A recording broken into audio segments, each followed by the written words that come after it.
तो याद रखिए, स्पिरिचुअल अवेकनिंग का एक सबसे बड़ा जो ट्रिगर होता है, जब किसी के पुण्य बहुत इकट्ठे हो जाते हैं तो परमात्मा उसके एग्जाम लेने की तैयारी कर लेता है। वो कहते हैं ना, जब मटका तैयार होता है, कुम्हार जब उसे तैयार करता है तो उसे पटक कर उसे चेक भी करता है कि अभी कच्चा तो नहीं है।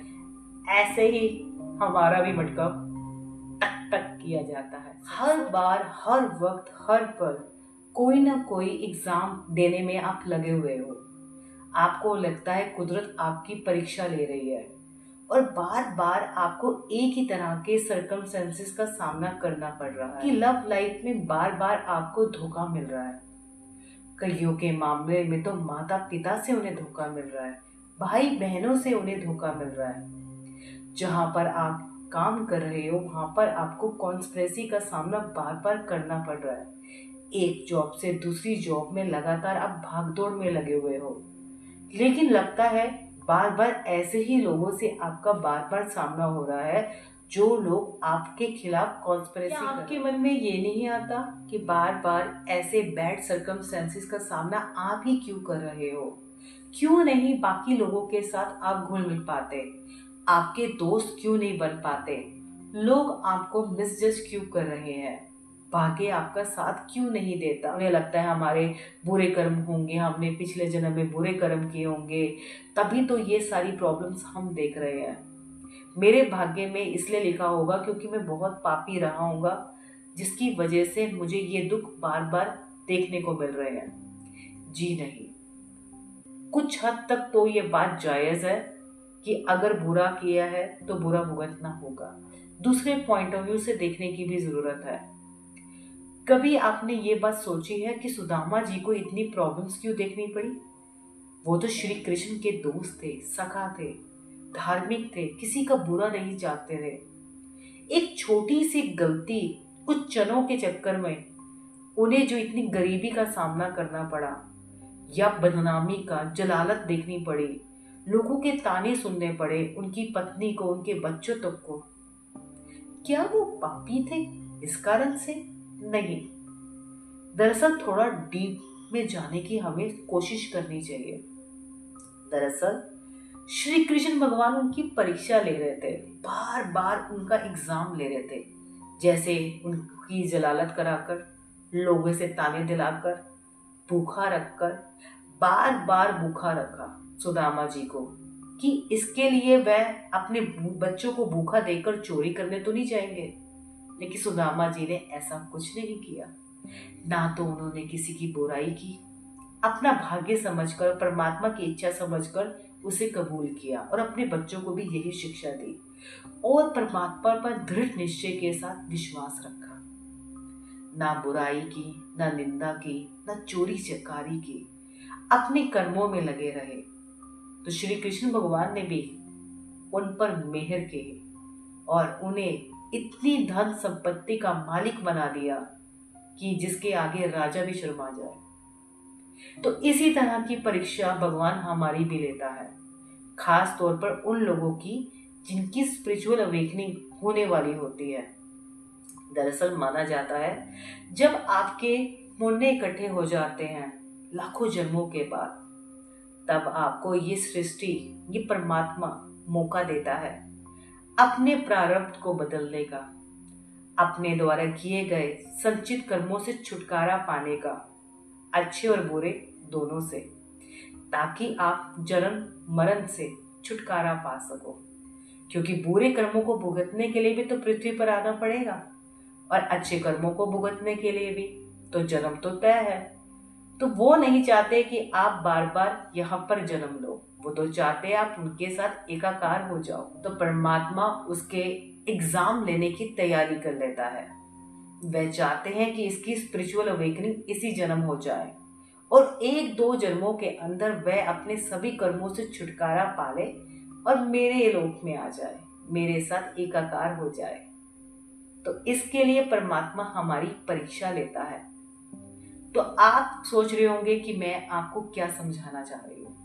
दरअसल मैं आपको बताना चाहती हूँ कि जिन लोगों की स्पिरिचुअल अवेकनिंग होने वाली होती है या उनके कुछ ही जन्म पेंडिंग खड़े होते हैं, उनका जीवन बहुत ज्यादा टफ कर दिया जाता है सृष्टि के द्वारा। दरअसल कुदरत आपको ऐसे लोगों से बार बार इसलिए मिलवाती है, चाहे आपके पति पत्नी के तौर पर, दोस्त यार के तौर पर या बच्चों के तौर पर, ताकि आप ऐसे लोगों से आपका जो मोह है वो खत्म हो सके।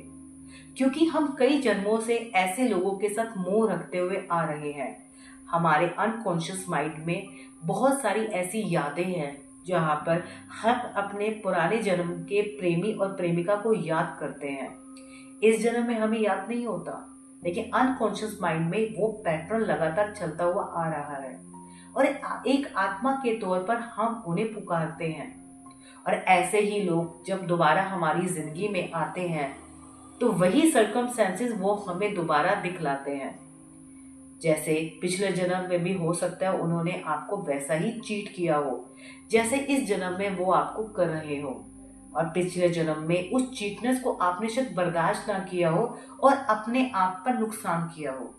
आप समझ आ रहा है, जस्ट लाइक आपने शायद सुसाइड कर लिया हो या कुछ गलत कमिट कर दिया हो सामने वाले के साथ, तो कुदरत चाहती है कि आप उस सिचुएशन को प्यार से लेट गो कर सको, आप उस इंसान को माफ कर कर आगे बढ़ सको या उसे स्टॉप कर कर कह सको कि नहीं, इस जन्म में ये दोबारा नहीं, मुझे तुम्हारी जरूरत नहीं है।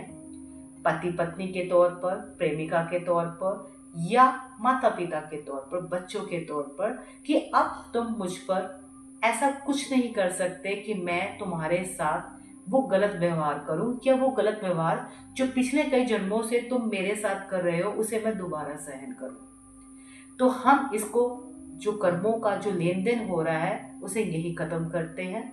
मैं तुम्हें माफ करता हूं और तुम मुझे माफ कर दो। तो कुदरत हमें ये टीचिंग देती है इस जन्म में ताकि हमारी स्पिरिचुअल अवेकनिंग हो सके।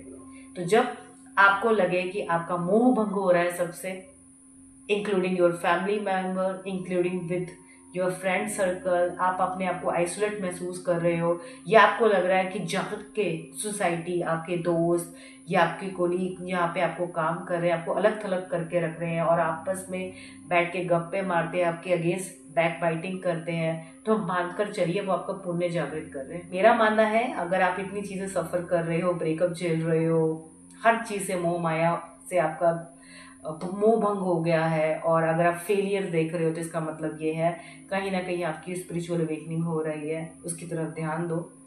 और हो सकता है किसी ध्यान के द्वारा या परमात्मा सपने में आकर आपको दर्शन दे दे या कुछ कह दे, उसे आप ध्यान से सुनो। हो सकता है आपको कोई पितर आपको मैसेज दे दे कि बेटा आप सही कर रहे हो। मुझे तो लग रहा है कि वो मेरे भाई बहन जो बहुत अच्छा कर रहे हैं, परमात्मा की नज़र में बढ़िया कर रहे हैं, किसी का बुरा नहीं चाह रहे हैं, तो इस हवा में भी परमात्मा है, चाहे हम उसे देख ना पाए, वो तो देख रहा है कि आप क्या कर रहे हो।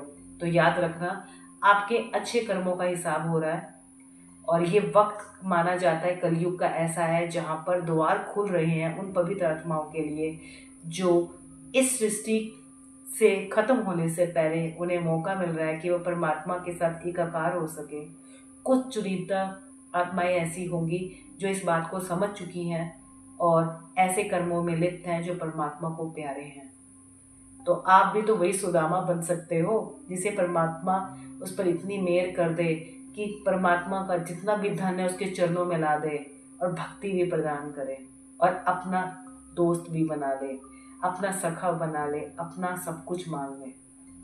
भगवान जिसे मान सम्मान देते हैं उसको कौन बदनाम कर सकता है, उसे कौन नीचा दिखा सकता है। तो याद रखिए, स्पिरिचुअल अवेकनिंग का एक सबसे बड़ा जो ट्रिगर होता है वो ये है, एक सबसे बड़ा हिंट ये है कुदरत का, अगर आपकी लाइफ में बेवजह प्रॉब्लम्स आ रही हैं और आप ये प्रॉब्लम्स खुद नहीं बढ़ा रहे और आप अच्छे इंसान हो, किसी का बुरा नहीं चाहते और बार बार ऐसे गलत लोग आपसे मिल रहे हैं, तो आपका टेस्ट लिया जा रहा है। जिस दिन आप इस टेस्ट में खरे उतर गए, आपका अपने उन रिश्तों से मोह भंग हो गया, उस दिन ये सृष्टि आपको मौका देगी स्पिरिचुअल अवेकनिंग का, जिसे कुंडलानी अवेकनिंग कहते हैं।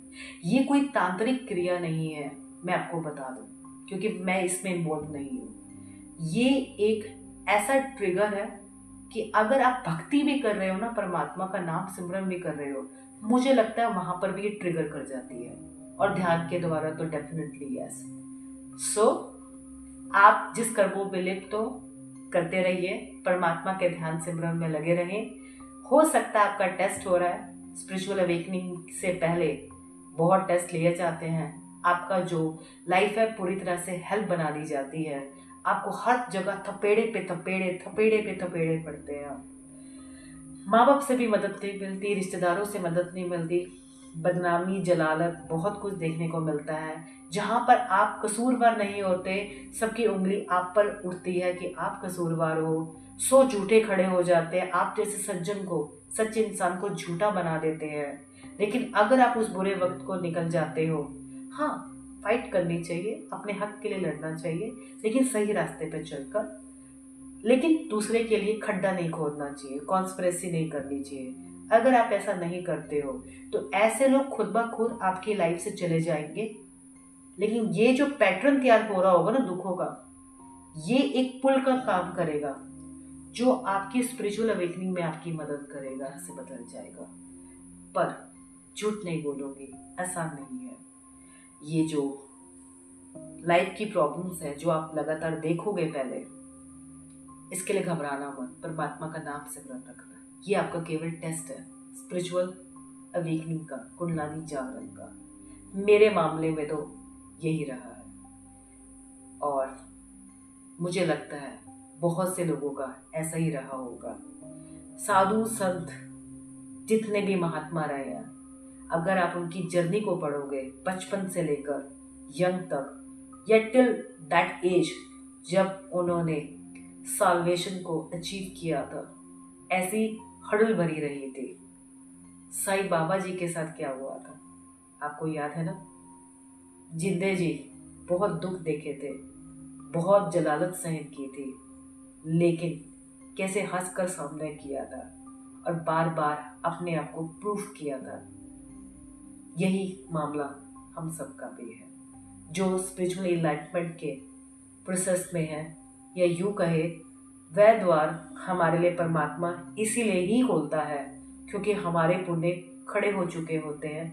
बस टेस्ट लेना बाकी है कि क्या हम इस जर्नी के लिए तैयार है या नहीं। वो कहते हैं ना, जब मटका तैयार होता है, कुम्हार जब उसे तैयार करता है तो उसे पटक कर उसे चेक भी करता है कि अभी कच्चा तो नहीं है, काम में लाने लायक है, पानी भरने के लायक है। ऐसे ही हमारा भी मटका